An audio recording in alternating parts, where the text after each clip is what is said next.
actually what's wrong with them, if you like, you know, they've not got that mental health problem that we thought they had. Or the care we deliver is rubbish, you know, or it's not, you know, you might wrap it up and say, well, you know, our interventions are not effective, but they're not doing the trick, are they? Whatever it happens to be, we need to be really clear about that and not use weasel words like ongoing. Managers need training, don't they? You don't just overnight get a badge and people say you can be a manager. But so often they're not, you know, and so often we turn good clinicians into bad managers because the only way they can get promoted is to move into management sphere. So we need to create alternative pathways for people so they're not forced into that. And as I've said, management by wandering about is absolutely critical. Commissioning? How many commissioners have we got? We've got a few, yeah? Obviously, again, I don't want to teach you to suck eggs, but focusing on patient experience. What did you do today, this week, last month, last year? Use of multimedia. We're starting to use things like Skype and video diaries and all sorts of ways of collecting information because commissioners can't be there every day, for sure. So how do you provide them with real-time information? You know, reports are one thing, aren't they? But you can make a report look like you want it to look. I think seeing somebody's face, I like this picture because this is a young woman at the Special Olympics crossing the finishing line. Look at her face. Look at that face. You can't tell me she's not happy at that point in time. So try and capture ways to capture faces.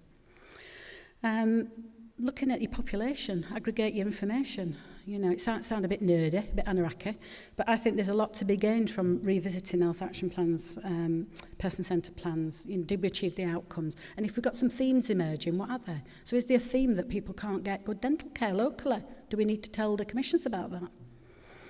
And ensuring that the managers work in partnership. You know, we don't have to be enemies. Providers and commissioners, aren't they for the same aim?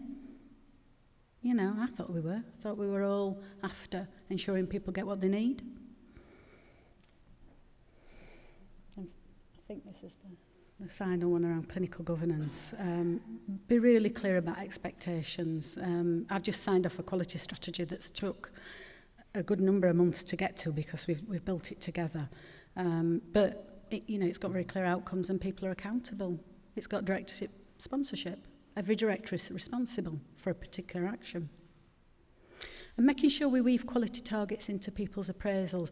If we've said our service aims to be person-centred, when you're appraising the cleaner, the support worker, what's their contribution to that? You know, as a cleaner, what's your contribution? And if you get a blank face back, help them to think about it. Maybe your contribution is to create a nice environment for people to live in. Maybe your contributions to make sure we don't get in a state where this service smells, people feel dehumanised within it. Maybe that's your contribution. Maybe we value that in you. Because I don't think people always see it clearly. And involving people and families in saying what the standard is. And when I put robust, I mean robust. I am an absolute, you know, nightmare, if anybody works for me, about data. I absolutely want scores on the doors every month. Scores on the doors. Evened out everything. T-supine, restraint. I want to know medication errors. I want to know incidents. I want to know police call-outs. I want to know hospital appointments. I want to know everything. Everything. And that took some doing, but now it's embedded in the culture. And it's reported to board. So that goes down. It's tabled at that level of detail. I suppose the last thing I'd say on clinical governance is zero tolerance. You know, be clear about where the line is. I'm always very clear. One of the first messages to any service I've managed is, there's the line, don't cross it. I've made it very clear to you where it is. I've made it very clear what it looks like. Don't cross it. There will be no return. Because once somebody does, the minute somebody lays hand on somebody, that's gone. That trust is violated. I can't think of any excuse that I would tolerate. So just to be real clear about it. So in summary, my report, you know, it contains nothing new. You're welcome to it. It is there to be downloaded. It's sadly an echo of these other reports and what we see in other sectors. How many times do we have to say it? Yeah, it's a bit like what Jim Mansell said about second Mansell report. Just do it.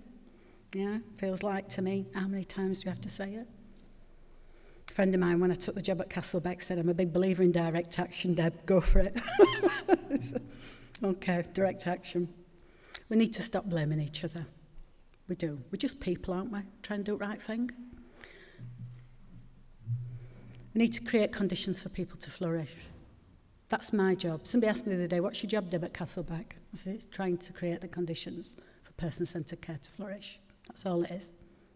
Sounds, when you say it quick, it doesn't sound very big. I think you also have a personal call to action.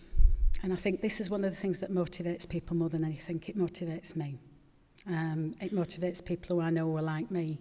It motivates people who are not like me, but have a similar passion. It's a personal call to action. This is what a family carer put in a feedback to me recently. I did an anonymous family carer survey. I do other things, but I try and do an anonymous one every now and again just to give people a free rein, if you like, to say what they like. It don't go back to units, it comes directly to me. This is what a family member put. It's all about trust. So I trust you to look after my son. That's my personal call to action. I'll do my best not to let them down. Thank you.